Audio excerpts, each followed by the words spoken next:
अगर आप ढूंढेंगे तो हर चीज में गणित है, मैथमेटिक्स है।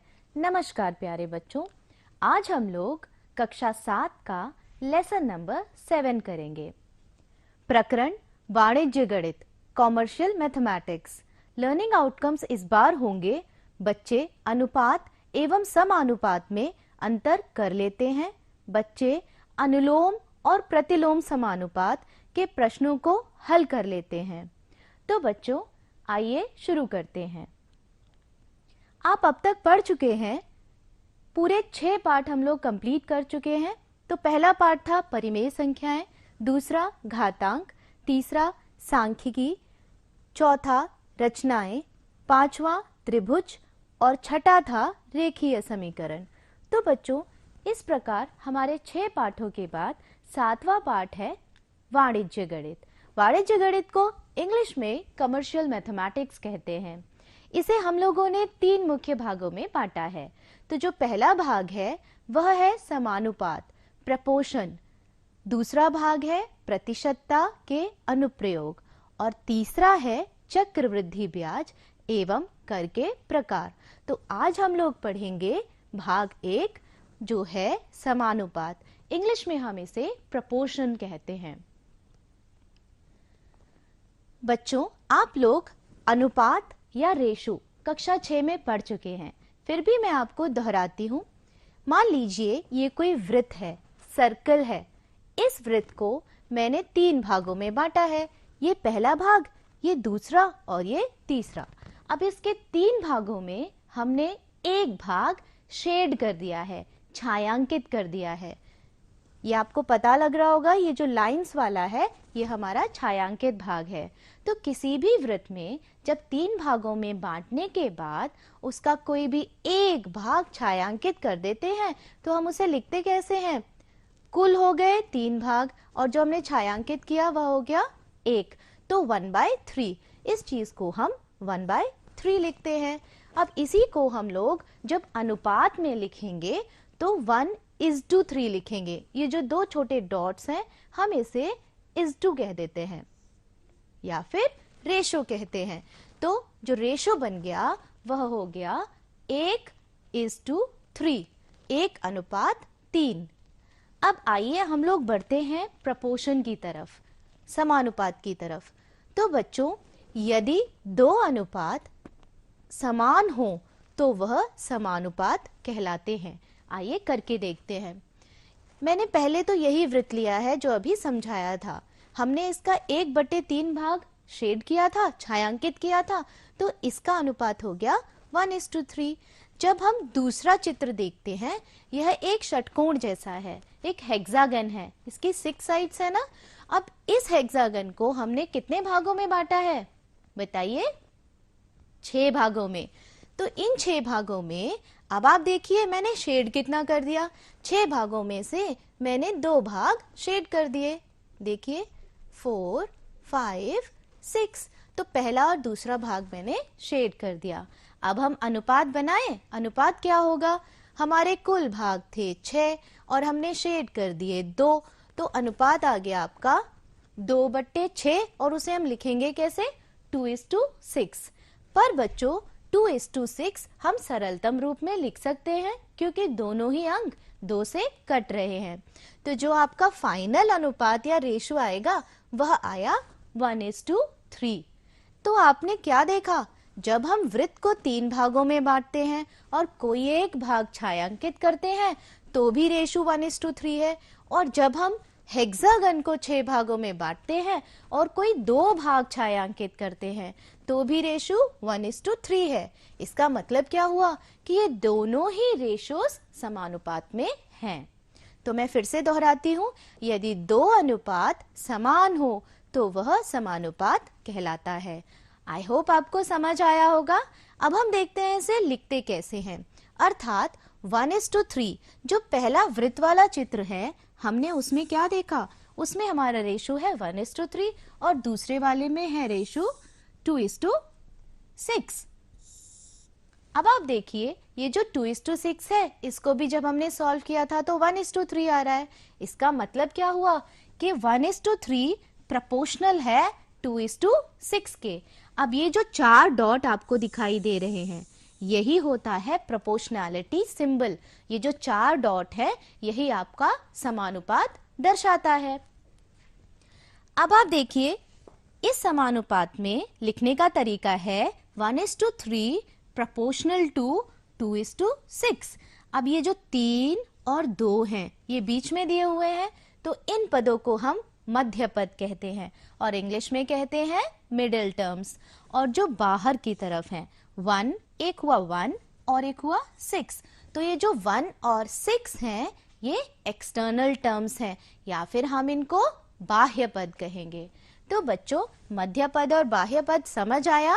प्रोपोर्शनैलिटी दोहरा लेते हैं, 1:3 प्रोपोर्शनल आया 2:6 के, क्योंकि इनका जो फाइनल अनुपात आता है वह समान होता है।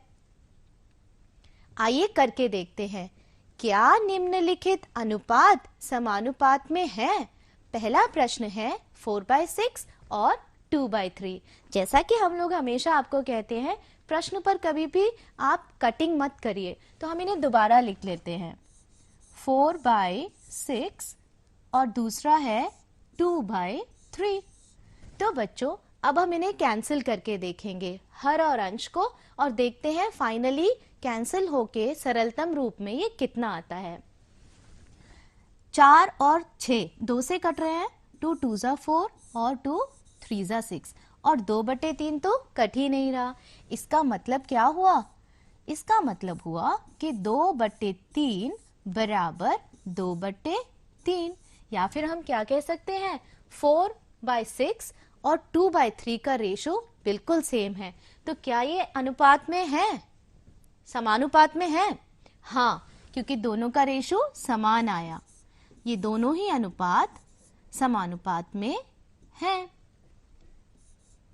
4:6 और 2:3 दोनों ही समानुपात में है, तो हमारा उत्तर हो जाएगा हाँ।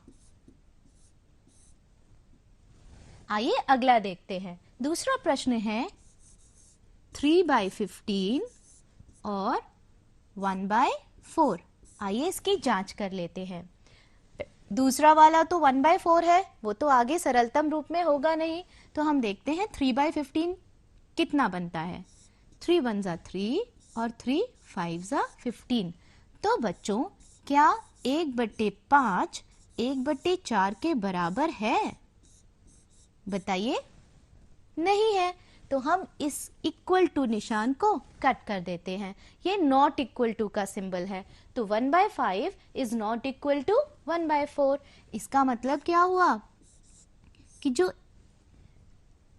1/4 1:4 है, वह प्रोपोर्शनल नहीं है 3:15 के। इसका मतलब हम क्या कहेंगे? आपका उत्तर हो गया नहीं, ये प्रोपोर्शनल नहीं है।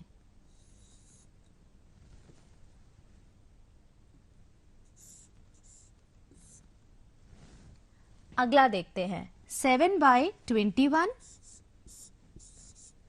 और दूसरा है 12/36। आइए इसे हल करके देखते हैं। 7/21 और 12/36, इसे पहले कैंसिल करते हैं। 7 1 जा 7 और 7 3 जा 21, तो ये कितना बन गया आपका? 1/3। और दूसरा 12 तिया भी 36 होता है, तो ये भी कितना बन गया? 1/3। और 1/3 बराबर 1/3, या फिर जब हम इन्हें रेशो में लिखेंगे तो 1:3 इज प्रोपोर्शनल टू 1:3, और असल में हमारे अनुपात क्या थे? 7:21 प्रोपोर्शनल हो गया 12:36 के। तो इस बार भी आपका उत्तर आया हाँ। तो बच्चों, इस प्रकार आप जांच सकते हैं कि कौन से दो दिए गए संख्याएं आपकी अनुपात में हैं और समानुपात में हम उन्हें दर्शा सकते हैं। उनका अनुपात निकालने के बाद हम उन्हें समानुपात में है या नहीं जांच सकते हैं। अगला टॉपिक है अनुलोम समानुपात या फिर डायरेक्ट प्रोपोर्शन। ये आपको अभ्यास नंबर 7A जो कि आपके किताब के पेज नंबर 173 पर दिया है उसमें मदद करेगा। जब दो राशियां x और y इस प्रकार से संबंधित हों कि x के बढ़ने पर दूसरी राशि y भी उसी अनुपात में वृद्धि हो या फिर बढ़े, उसमें भी उसी अनुपात में वृद्धि हो, अथवा x के घटने पर y में भी उसी अनुपात में कमी हो, तो यह राशियां अनुलोम समानुपाती कहलाती हैं। आइए इसी चीज को हम उदाहरण की मदद से समझते हैं। मान लीजिए कोई भी एक राशि है पेंसिलों की संख्या और दूसरी राशि है पेंसिलों का मूल्य। जब हम पेंसिलों की संख्या की बात करते हैं, ये आपकी पेंसिलों की संख्या, एक ये राशि है और एक है पेंसिलों का मूल्य, ये दूसरी राशि है। जब हमारी पेंसिलों की संख्या 10 है, जब हमारी पेंसिलें 10 हैं तो उनका मूल्य है 50 रुपए। जब हमारी पेंसिलों की संख्या 20 हो गई तो हमारा मूल्य हो गया 100 रुपए।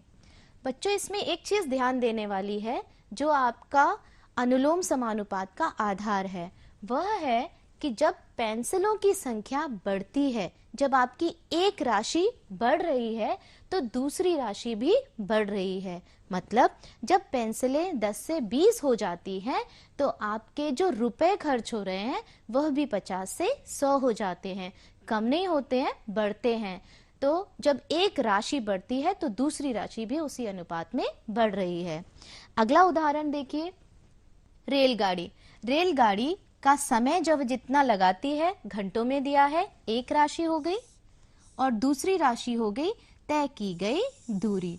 तो बच्चों, कोई भी रेलगाड़ी को 2 घंटे लगते हैं 120 किलोमीटर की यात्रा तय करने में और उसी रेलगाड़ी को 5 घंटे लगते हैं 300 किलोमीटर की दूरी तय करने में। तो इस बार भी हमने क्या देखा कि जब हमारी रेलगाड़ी का समय बढ़ रहा है या उसको यात्रा में लगने वाला समय बढ़ रहा है, जब 2 से 5 घंटे हुआ तो उसकी तय की गई दूरी भी बढ़ रही है। दूरी कितनी हो गई? 120 किलोमीटर से बढ़ के 300 किलोमीटर हो गई। तो बच्चों, जो हमारा इस बार अनुपात बना हुआ कितना था? 2:5। और जब हम उसको समानुपात में देखेंगे तो 2:5 प्रोपोर्शनल टू 120:300। समझ आया? दोहराएं, पहले उदाहरण में 10:20 प्रोपोर्शनल टू 50:100 था और दूसरे वाले में 2:5 प्रोपोर्शनल टू 120:300 होगा। इसमें एक चीज तो ध्यान देने वाली है, वह है कि जो भी दो राशियां आप लेते हैं उनका मान अचर होता है।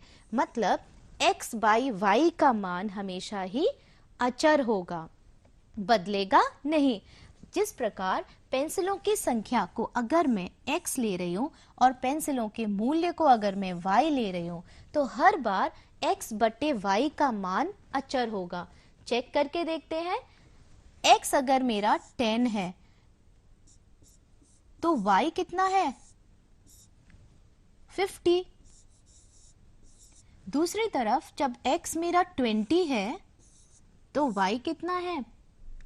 100। अब इन्हें जब हम कैंसिल करके देखेंगे, सरलतम रूप में देखेंगे, तब पता लगेगा कि x बाई y का मान क्या सेम रहता है।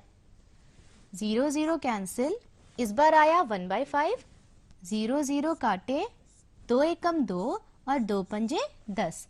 तो आप ध्यान देंगे तो आपको दिखेगा कि x बाई y का मान 1/5 है।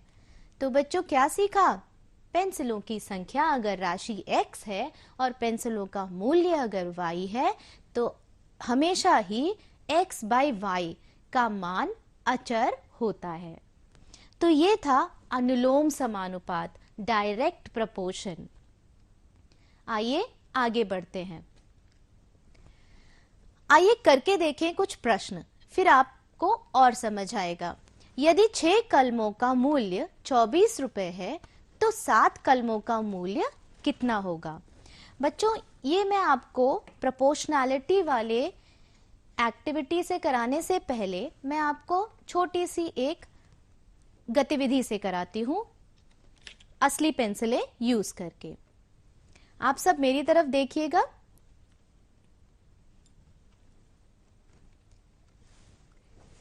ये मैंने 6 पेंसिल्स ली हैं, ठीक है। अब इन 6 पेंसिल्स का मूल्य आप ध्यान से देखिएगा। 6 पेंसिलों का मूल्य या 6 कलमों का मूल्य 24 रुपए है। छोटी सी एक्टिविटी से करते हैं। 10 रुपए 10 रुपए कितने हो गए? 20 रुपीज। और ये 2 रुपए का सिक्का और एक ये 2 रुपए का सिक्का, तो 6 कलमों का मूल्य कितना हो गया? 24 रुपए। ये हमें दिया गया है। अब अगर हमारी एक और कलम जुड़ गई, मैंने ले ली एक और पेंसिल, तो अब आप बताइए 7 पेंसिलों का मूल्य कितना होगा? सोचिए सोचिए। बिल्कुल सही, हम लोग 4 रुपए और जोड़ देंगे। इस हिसाब से 2 रुपए की एक पेंसिल आ रही है, ठीक है। 4 रुपए की एक पेंसिल आ रही है, सॉरी, तो 4 रुपए हम और जोड़ देंगे। 6 पेंसिलें 24 रुपए की थी, तो 7 पेंसिलें कितने की हुई? सिंपली 28 रुपए की हो गई। 4 पेंसिल और जुड़ गई। 6 4 जा 24 होता है, तो एक पेंसिल की कीमत 4 रुपए हो गई और 6 पेंसिल की कीमत 24 रुपए हो गई और 7 पेंसिलों की इसी तरह से 28 रुपए हो गई। अच्छा लगा? तो हम लोग ये जो वाणिज्य गणित है या कमर्शियल मैथमेटिक्स है, असल में रुपए पैसे का गणित है। इसीलिए आपको जब भी आप दुकान पर जाएंगे, कुछ खरीदने जाएंगे या घर में कभी कैलकुलेशन होगा, तो वहां पर कैसा गणित लगता है, वही हमने आज शुरू किया है। आइए अब इसी को हम अपने जो गणित रूप में कर रहे थे, प्रोपोर्शनैलिटी वाले काम से कर रहे थे, उससे करके देखते हैं। तो बच्चों, जो 2 राशियां इस बार हमने ली, कलमों की संख्या और मूल्य, आप फिर से ध्यान दीजिए। जब भी हमारी कलमों की संख्या बढ़ रही है, जब पेंसिलों की संख्या गिनती बढ़ रही है, तो उनका रेट या उनकी कॉस्ट वो भी तो बढ़ेगी। तो ये कौन सा अनुपात हुआ, समानुपात हुआ? बताइए बताइए। ये डायरेक्ट प्रोपोर्शनल हुआ या फिर हम उसे कहते हैं अनुलोम समानुपात। तो बच्चों, अनुलोम समानुपात में जब कलमों की संख्या बढ़ी तो रुपए भी बढ़ेंगे। तो हमें मोटा मोटा इतना तो अंदाजा है कि ये जो x निकालना है वह जरूर 24 से ज्यादा होगा। आइए करके देखते हैं। 6:7 इज प्रोपोर्शनल टू 24:x। इसका भी मैं आपको एक ट्रिक बताती हूँ। जब भी हम अनुलोम समानुपात के प्रश्न हल करते हैं, एक ये छोटा सा फ्लैश कार्ड देखिए, दिखाई दे रहा है सबको? फ्लैश कार्ड देखिए आप लोग। इस फ्लैश कार्ड में आप ध्यान से देखेंगे, अनुलोम समानुपात में जब भी हम करते हैं, तो जैसा कि मैंने बताया आपको, 2 राशियां हैं, एक x और एक y। तो मैंने जैसा कहा था, x अगर बढ़ रहा है, पहली राशि अगर बढ़ रही है, तो दूसरी राशि भी बढ़ती हुई ही दिखेगी। और इसको हल करने का तरीका क्या है? x1:x2 is proportional to y1:y2। हमेशा हम लिखते कैसे हैं? ऊपर वाला नीचे वाला x1 x2 और फिर प्रोपोर्शनैलिटी सिंबल लगाया, फिर ऊपर वाला और नीचे वाला y। ध्यान दीजिएगा, ऊपर वाला y और नीचे वाला y, तो y1:y2 हो गया। फिर हल कैसे होगा? इस 2 को हम बदल देंगे y से, मतलब x1/x2 is equal to y1/y2, और फिर हम हल कर देंगे क्रॉस मल्टीप्लिकेशन से। आइए करके देखते हैं। x1/x2, यही तो किया हमने। x1 is to x2 is proportional to y1 is to y2। आइए देखते हैं। 6:7 is proportional to 24:x। x का मान हमें ज्ञात करना है। तो बाह्य पदों का गुणनफल हमेशा मध्य पदों के गुणनफल के बराबर होता है। बाह्य पद कौन से हो गए? 7 और 24 बाह्य पद है, बताइए बताइए। नहीं, बाह्य पद हो गए 6 और x। 6x is equal to 7 into 24। तो बच्चों 6x को मैं कैसे लिख दूं? सिंपली 6x और 7 इंटू 24 ऐसे ही रखेंगे, हम गुणा नहीं करेंगे। पता है क्यों? क्योंकि हमें पता है कि 24 6 से कट जाएगा और अगर गुणा किया तो हमारा काम बढ़ जाएगा। आइए करके देखें। इसे हमने एज इट इज छोड़ा और 6 जब दूसरी तरफ आएगा इक्वल टू के तो वो भाग में आएगा। 6 4 ज़ा 24। अब 7 4 ज़ा कितना होता है? 7 चौके 28। 28 रुपए आपका उत्तर आ गया। मतलब 7 कलमों का मूल्य कितना हुआ? 28 रुपए। यही जब मैंने अभी आपको असली पेंसिल वाली एक्टिविटी कराई थी तभी आया था ना, 28 रुपीज ही तब आया था। तो बच्चों समझ आया? ये उदाहरण था अनुलोम समानुपात के लिए। एक और उदाहरण, आप लोग जब आप अभ्यास 7A करेंगे, प्रश्न 1 है k का मान ज्ञात कीजिए। यहाँ पर k बराबर है x बाई y के। ये जो पहला रो है ये आपका x दर्शा रहा है और जो दूसरा रो है वह आपका y दर्शा रहा है। तो k बराबर x बट्टे y है, ये हमें हल करना है। तो बच्चों पहले वाले कॉलम में k कितना आया? 20 बाई 40। 0 0 कट गया, 2 एकम 2, 2 दूनी 4, के आ गया 1 बट्टे 2। आइए दूसरे कॉलम में देखते हैं। 40 बाई 80, के बराबर 40 बाई 80। 0 0 कैंसल्ड, 4 1 ज़ा 4, 4 2 ज़ा 8। ये भी कितना आया? 1 बट्टे 2। तीसरे कॉलम में देखिए 60 बाई 120, यही के है ना। अब 0 0 कैंसिल, 6 1 ज़ा 6, 6 2 ज़ा 12। तो के बराबर कितना आया? फिर से 1 बट्टे 2। और अब देखिए अगले में के इज इक्वल टू 80 बट्टे 160।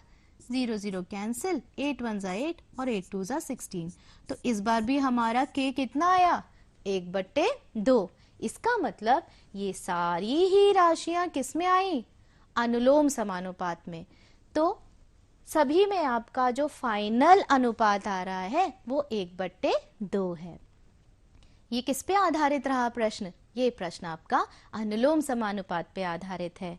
आपको समझ आया?